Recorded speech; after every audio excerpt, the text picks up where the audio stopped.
ചരിത്രയാത്രയുമായി Muscat തീരത്തണഞ്ഞ INSV Kaundinya പായ്ക്കപ്പൽ ഇന്ത്യയിലേക്ക് മടങ്ങി. മത്രയിലെ Sultan Qaboos പോർട്ടിലായിരുന്നു യാത്രയയപ്പ് ചടങ്ങ്. ഫ്ലാഗ് ഓഫ് ചടങ്ങിൽ റോയൽ നേവി ഓഫ് ഒമാനിലെ കോമഡോർ അബ്ദുള്ള അൽ ഹജ്രി, വിദേശകാര്യ മന്ത്രാലയത്തിലെ മാനവവിഭവശേഷി വിഭാഗം മേധാവി Yusuf bin Isa Al Sajjali, Indian ambassador GV Srinivas, Indian naval sailing association chairman commodore Amit Srivastava എന്നിവർ ചടങ്ങിൽ മുഖ്യാതിഥികളായി പങ്കെടുത്തു. This 2026 has begun very validly so, underlining, confirming our maritime connectivity and confirming that we two nations, we are not separated by ocean but we are connected by the water bridge.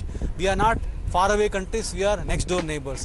All in all, there is a lot to be done together as next door neighbors connected by the waters to take this relationship in all sectors to a new heights. ഈ boat ഇന്ത്യയിൽ എത്തുമ്പോഴാണ് complete ആയിട്ട് നമ്മുടെ mission successful ആണെന്ന് പറയുമ്പോൾ. പണ്ട് കാലത്തും അങ്ങനെയായിരുന്നല്ലോ. പണ്ട് കാലത്ത് ഇവിടെ വരും ആൾക്കാർ, ട്രേഡ് ചെയ്യും, സാധനങ്ങൾ ഇവിടെ എക്സ്പോർട്ട് ചെയ്യും, ഇവിടുന്ന് സാധനങ്ങൾ എടുത്തിട്ട് നാട്ടിലേക്ക് പോകും. നാട്ടിലവിടെ എത്തുമ്പോഴാണ് നമ്മുടെ ഒരു സക്സസ് എന്ന് പറയാനായിട്ട്. അപ്പോൾ അത് ആണ് ഇനിയുള്ള അടുത്ത ദിവസം. കുറച്ച് ദിവസം എടുക്കും, ഒരു 18 മുതൽ 20 ദിവസം എടുക്കും.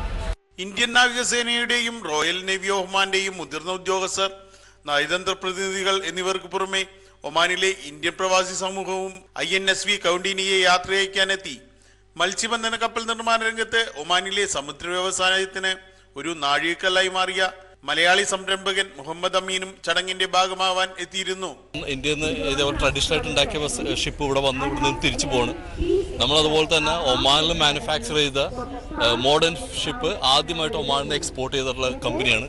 അപ്പോൾ രണ്ടും കുറിച്ച് കമ്പയർ ചെയ്യുമ്പോൾ ഞങ്ങൾക്ക് വളരെ സന്തോഷം. ഒരു ഇന്ത്യൻ കമ്പനി ഇവിടെ വന്ന് ഇങ്ങനെ ഒരു ആക്ടിവിറ്റിയിൽ ഇൻവോൾവ് ആകാൻ കഴിഞ്ഞാലും അതിൽ നല്ലൊരു എഫേർട്ട് കിട്ടിയാലും നമുക്ക് വളരെ സന്തോഷമുണ്ട്. അതോടെ ഈ ഇവന്റിൽ ഭാഗമാകാൻ കഴിയാലും വളരെയധികം സന്തോഷമുണ്ട്. കഴിഞ്ഞ ഡിസംബർ 29-നാണ് ഗുജറാത്തിലെ പോർബന്തറിൽ നിന്ന് മസ്കറ്റിലേക്ക് കൗണ്ടീന പായ്ക്കപ്പൽ യാത്ര ആരംഭിച്ചത്.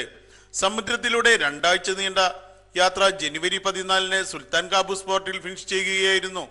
കമാൻഡർ വികാസ് ഷിറോയുടെ നേതൃത്വത്തിൽ 15 നാവികരാണ് പായ്ക്കപ്പലിലുണ്ടായിരുന്നത്. കേന്ദ്ര സാംസ്കാരിക മന്ത്രാലയത്തിന്റെ പിന്തുണയോടെ ഇന്ത്യൻ നാവികസേനയാണ് സാഹസിക പദ്ധതി നടപ്പിലാക്കിയത്. കേരളത്തിലെ ബേപ്പൂരിലായിരുന്നു പായ്ക്കപ്പലിന്റെ നിർമ്മാണം.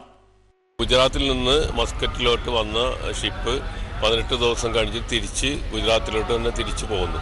അവിടെ എത്തിക്കഴിഞ്ഞാൽ ആ യാത്രയുടെ പൂർണ്ണമാവുകയുള്ളൂ. Kairali TV Oman.